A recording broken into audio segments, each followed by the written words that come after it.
Okay. And that last little bit of the course, is the end of Unit 2 Biology, is to consider Indigenous science. We privilege Western science, the youngest of the science traditions, and often ignore at our peril Indigenous sciences, as we have with our own Indigenous people in Australia. So, the Indigenous people of Australia have massive knowledge of the plants and animals for use for food, for fibre, and for medicine. Some of our early settlers would have done much better if they had taken any notice of the Indigenous people, because they could have helped them survive on their expeditions. Many of them died, of course, hungry and thirsty when they didn't need to be. So many of the animals and plants were actively managed year-round, like this murnong here, to produce food. And to produce fibre, so skins, animal skins used for fibre, for warmth. Plants used to make nets and clothing and baskets, and many of the plants were known for their medicinal values. And a lot of the plants in the reserve were planted for that very purpose. They have food, fibre, medicine properties. They also developed the use of fire. So before we arrived, they used to use fire particularly to manage the land, to produce food, to reduce the risk to them. So they reduced material collecting and getting so dangerous that it would burn fiercely.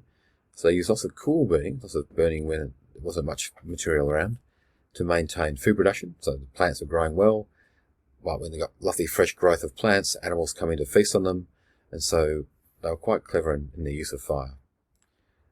We tend to use the top conversation there and use lots of really big fires to try and control growth, and end up having even more massive fires because of it. We need to learn to use fire as the Indigenous people did. There is also architecture here in this country. We tend to have this picture of people living in bark hovels, but in fact, at Budgebill, at Mount Eccles, we find the basis of quite clearly a village. People stopped being nomadic and lived because there was food source. They built eel races to collect eels all year round, and then end up building homes. Now, they're not a home like you would have built one, but they used the local rock, because it's all volcanic here, so they used the local rock to build a good base to the house, and then use the local vegetation to create a roof for it. And so they had weather-tight places to live year-round, and food year-round, because of the architecture they've used for both the eel race and the house. So Indigenous peoples all over the world, First Nations people from whichever country you want to look at, lived within their ecosystems.